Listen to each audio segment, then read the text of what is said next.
4 song ಇದೆ, ಒಂದು teaser ಇದೆ, ಒಂದು ಟ್ರೈಲರ್ ಇದೆ. ಅದರಲ್ಲಿ ಯಾವುದು ಫಸ್ಟ್ ಬರಬೇಕಂತ ಅವ್ರಿಗೆ ಡಿಸೈಡ್ ಮಾಡಲಿ ಅಂತ, ನಾಟ್ ಸಿನಿಮಾ. 4 ಸಾಂಗು ಪ್ಲಸ್ ಒಂದು ಟೀಸರ್ ಆ್ಯಂಡ್ ಒಂದು ಟ್ರೈಲರ್. ಅದರಲ್ಲಿ ಟ್ರೈಲರ್ ಲಾಸ್ಟಲ್ಲೇ ಬರುತ್ತೆ, ಸಿನಿಮಾ ಬಿಫೋರು. 4 ಸಾಂಗು ಮತ್ತು ಟೀಸರ್ ಇರೋದ್ರಿಂದ ಅದರಲ್ಲಿ ಯಾವ್ದು ಬೇಕು ಅನ್ನೋದನ್ನು ಅವ್ರು ಡಿಸೈಡ್ ಮಾಡಿದ್ರೆ ಅವ್ರಿಗೆ ಪೋಲ್. ಈಗ ಪಾಕಿಸ್ತಾನ ತೋರಿಸಿದ ಮೇಲೆ ಇಂಡಿಯಾ ಬಂದೇ ಬರುತ್ತಲ್ಲ ಸರ್, ರಿಲೇಟೆಡ್ ಇದೆ sir. Arjun sir, KGF Kantara release ಬಳಿಕ ಸೌತ್ ಇಂಡಿಯಾ ಆಗಿರ್ಬೋದು, ಬಾಂಬೆ ಮಾರ್ಕೆಟ್ ಆಗಿರ್ಬೋದು, ಎಲ್ಲವೂ ಕೂಡ ಪ್ರೆಷರೈಸ್ ಆಗಿ ಕಾಣಿಸ್ತಾ ಇದೆ. ಪ್ಯಾನ್ ಇಂಡಿಯಾ ಅನ್ನೋ ಒಂದು ಟರ್ಮ್ ಬಂದಾಗ ನಿಮಗೂ ಪ್ರೆಷರ್ ಅನ್ನಿಸ್ತಾ ಇದೆಯಾ? 100% ಇದ್ದೇ ಇರುತ್ತೆ ಸರ್. ಅದು 1:10 ಪ್ರೆಷರ್ ಇದ್ದೇ ಇರುತ್ತೆ. ಏಕೆಂತಂದರೆ ಒಂದು ಸಿನಿಮಾ ಮಾಡೋ ಲೆಕ್ಕ ಅಲ್ಲ ಇದು, 5 ಲ್ಯಾಂಗ್ವೇಜ್ ಅಂದರೆ 5 ಸಿನಿಮಾ ಮಾಡೋ ಲೆಕ್ಕ.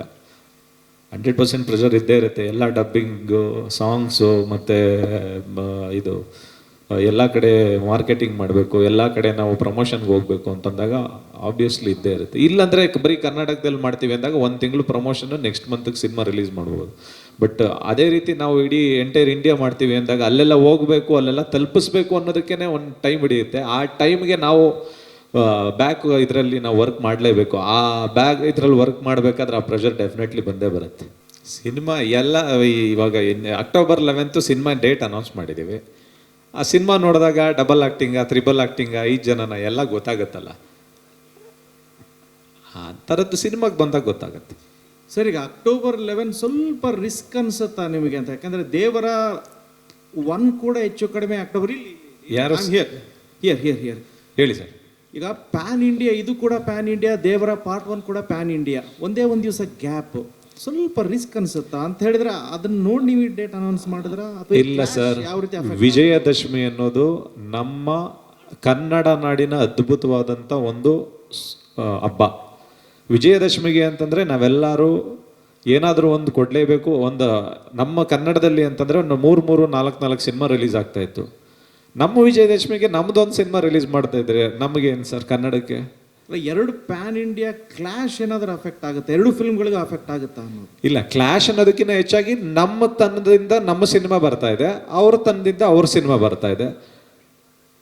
ಯಾಕೆಂತಂದ್ರೆ ನಮ್ಮ ಇಂಡಿಯಾದಲ್ಲಿರುವಂಥ ಥಿಯೇಟರ್ಸು 2 ಸಿನಿಮಾನ ತಡ್ಕೊಳ್ಳುವಂಥ ಕೆಪಾಸಿಟಿ ಇರುವಂಥ ಥಿಯೇಟರ್ಸ್ ಇದೆ ಸರ್ ನಮ್ಮ ಇಂಡಿಯಾದಲ್ಲಿ. 2 ಸಿನಿಮಾನ ವಿಜಯದಶಮಿ ಟೈಮಲ್ಲಿ ನೋಡುವಂಥ ಜನನೂ ನಮ್ಮ ದೇಶದಲ್ಲಿದ್ದಾರೆ.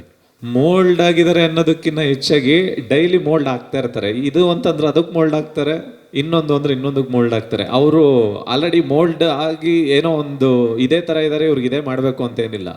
ಏನೇ ಮಾಡಿದ್ರು ಅದಕ್ಕೆ ತಕ್ಕನಾಗಿ ಮೋಲ್ಡ್ ಆಗ್ತಾ ಇರ್ತಾರೆ. ಡೇ ಬೈ ಡೇ ಇವತ್ತಿಗಂದ್ರೆ ಇವತ್ತಿಗೆ, ನಾಳೆಗಂದ್ರೆ ನಾಳೆಗೆ, ಇನ್ನೊಂದೇನೋ ದೊಡ್ಡದು ಅಂದರೆ ದೊಡ್ಡದು, ಚಿಕ್ಕದು ಅಂದರೆ ಚಿಕ್ಕದು, ಅದಕ್ಕಿಂತ ದೊಡ್ಡದು ಅಂದರೆ ದೊಡ್ಡದು.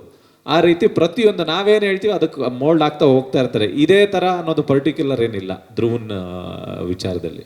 ಹಂಗಾಗಿನೇ ವೆರೈಟಿ ಆಫ್ ಸಿನಿಮಾಗಳು. ಅದ್ದೂರಿ ಆದಮೇಲೆ ಇದು ಯಾವುದು ಬಹದ್ದೂರ್ ಆದಮೇಲೆ ಭರ್ಜರಿ, ಪೊಗರು ಆದಮೇಲೆ ಮಾರ್ಟಿನ್ ಆದಮೇಲೆ ಇವ್ರದ್ದು ಕೇಡಿ. ಅಂದರೆ ಎಲ್ಲ ಬೇರೆ ಬೇರೆ ಕ್ಯಾರೆಕ್ಟರೈಸೇಷನ್ ಇರುವಂಥ ಸಿನಿಮಾಗಳು. ಅದರಲ್ಲಿ ಎಲ್ಲದಕ್ಕಿಂತ ವಿಶೇಷವಾಗಿರುವಂಥದ್ದು ಮಾರ್ಟಿನ್ ಕ್ಯಾರೆಕ್ಟರೈಸೇಷನ್.